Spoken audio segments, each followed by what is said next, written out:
All right, you know what's better than a three-part sales conversation? Shooting a whole video about a three-part sales conversation and forgetting to turn your microphone on. So this time I'm gonna try it a different way, but we put an umbrella above because I was dying in the sun. So this is even better, and we've got a downloadable guide for you. You can click the link below and get that. Now we're building strategies, systems, sales, especially small business. So if that's something that is your jam, make sure you subscribe, hit notification. We're gonna be pushing a lot of this content out for free so you can go and make your life easier, go sell, have fun, and get in the sun. How about that? So let's get started.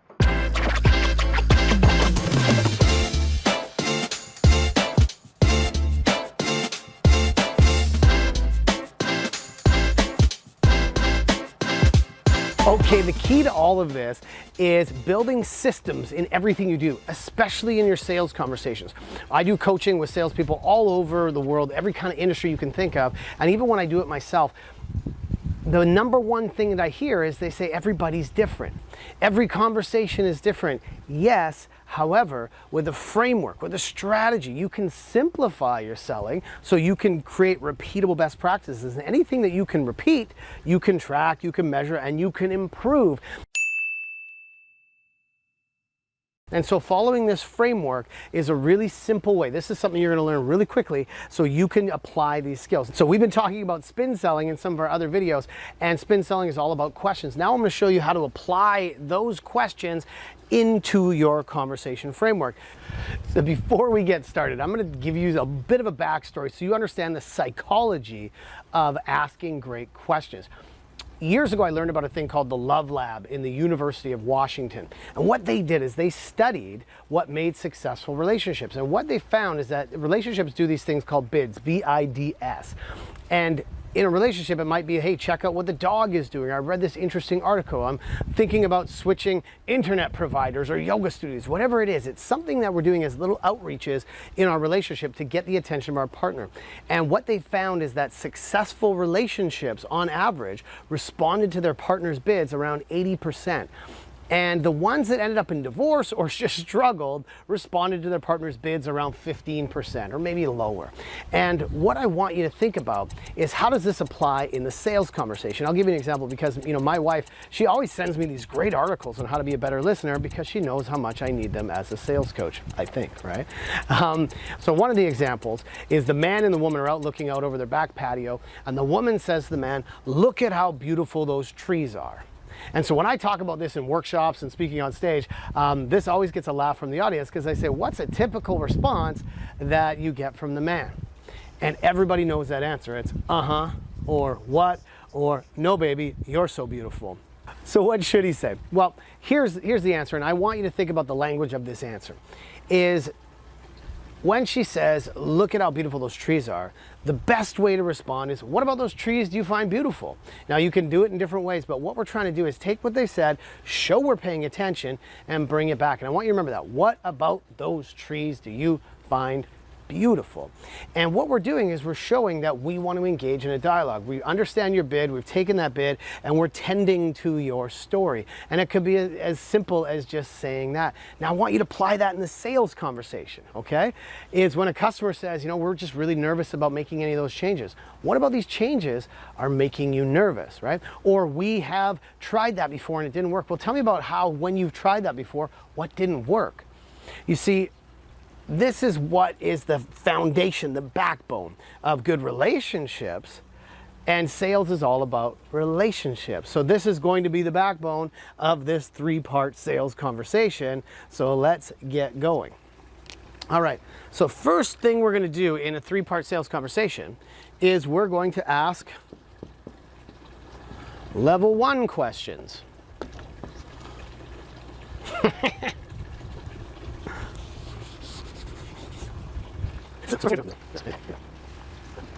All right, so the first thing we're going to do in a sales conversation, we're going to ask level 1 questions. Okay, so those level 1 questions are really just to help us uncover stuff. When we think about the spin selling, these are situation, maybe problem questions. Tell me about how you're doing lead generation. Tell me about who's on your team, who's going to be involved, blah, blah, blah. Any kind of questions that just get people talking. And what we're doing is we're listening for them to say something about the trees, something about their business, something about what they're dealing with.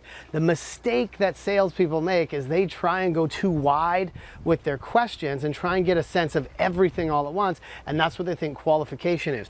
Qualification is a deeper understanding of your customer and helping them cognitively reframe what it is they're really challenged with. So once we've asked a level 1 question, we're looking for something so that we can then ask that level 2 question. And the level 2 question is, what about the trees? I don't know if that's what, I've never written that down, but what about the trees do you find beautiful? So we're listening for something that they say in this conversation and saying, what about those trees do you find beautiful? So they're going to tell you, well, this is how I've done this and this is how we're doing that. Oh, okay, let me ask you, how does that work? Or where does that go? And this is all about bringing in those implication questions from spin selling, okay? And this is really, really important so that we've now got level 1, level 2, we're deepening our relationship. This is building trust, building rapport, building permission to move forward, because once we have a pretty good understanding of what's happening, then we're gonna do celebrate. We're going to celebrate the conversation. We're going to say, okay, well, it sounds like you got this going on and this going on. You guys are doing some really cool stuff. It looks like this, looks like this. You want to still make them feel like what they're doing is right and that they can still be the hero. You're not rescuing people from the abyss. People don't want to be told they're not doing it right. That's why this whole idea of focusing on the pain is really tough, because a lot of people do it wrong. Instead, celebrate what's happening. It sounds like you guys are doing some really cool stuff, and I think there's some really cool stuff we can do on top of that. And then we're going to bridge the conversation to you. Okay?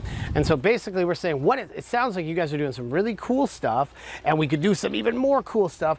Can I get some permission, or does it make sense for us to show you what we can do?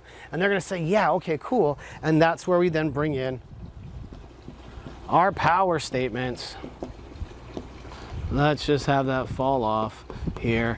And that can be your value propositions, whatever you want to say, but your insights, your unique value proposition, your pitch, whatever you want to do. I don't really care what you do here. It's more important what you do here. This is the whole conversation in sales, is how well you take what somebody's told you, tend to that story, and help move that forward. Does that make sense? Okay. So we're gonna ask these level 1 questions. We're gonna ask level 2, what about those trees you find beautiful? Tend to that story, celebrate what they've said. Bridge, does it make sense for us to talk? I've got some ideas I want to share with you. Can we talk about my offer, because I think I can help you? And it's important how we ask this with an exclamation mark. I know we should be doing something, so let's move that forward. And then we're getting to the end where we do our power statement. Here's why this makes sense. If you start here and you say, tell me about what's going on in your business, tell me about this, or let's say my wife comes home and says, I've had a tough day. And I say, don't worry, here's what we're gonna do about it. When we do that, how well does that work?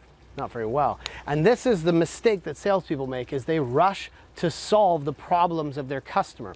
By asking the questions, by bridging that question, by celebrating what they're saying, making sure we're asking questions to clarify what they're saying, we're deepening our relationship, building trust, we're collaborating on what the actual problem is so that we can get permission to solve that problem. If you don't fully understand their problem, and often your customers don't fully understand their problem, you're not gonna be able to move them forward to your solution. And I'll give you a perfect example. I had a client and she came to me, she was one of my Academy members, and she wanted to do something about building some standards of practice for her team. And so when she came to me, we talked about, well, what does that mean? What are you looking to do? And she said, well, I want to build some kind of a sales playbook where I can build repeatable processes they can follow. So I could jump to here and say, great, I know how to do that. We could build that. Here's how much it costs and here's what we should do. But instead, we want to ask a question here. What do you currently have in place that they're following? See how she wanted to get them to follow a process. I want to know, well, what do you currently do? What is that current process you follow so that we can better understand? She said, well, we don't really have anything set up. So I said, okay, well, what do they currently follow? How do they all figure out to repeat the best practice? Well, they don't. Everybody operates independently, and that's why I want to solve this. And the next question that comes to my mind is to say, well, how much do they follow the stuff that you send them when you do send them? Well, they don't really follow that because everybody's got their own opinions. So the challenge is not, should we build some more stuff for them to follow that we can make them do this work in a sales playbook? Our problem is really about getting the team to want to do more, to be able to improve. So we ended up building a whole different program instead of a sales playbook. And what we ended up focusing on was building resources and tools for the sales team to actually give them less to do and not add more to their plate. So they started to feel like, hey, this is really cool. Well, what else can we do? What else can we do? They started to integrate more into their Salesforce, into their CRM, and they wanted to be a part of the process once we started doing more of that. So you can see how powerful that can be in your sales conversation. So I hope this helps. Now, we've got this guy here. There's a download below that you can click on. You can go, there's some language, and we're constantly updating these. So if you have something that you want us to add to this, or you have questions on this, please let us know. And what I would love for you to do is, comment below. If you're going to apply this, where are you going to apply it? Or even better, which is my favorite, you've applied it and now you're going to share with us how it worked or even how it didn't work, and some of those horror stories. Everybody loves to hear those. So I hope that is a good example for you today. Make sure you subscribe and get those notifications. We're going to be doing a lot more stuff like this. So talk to you next time.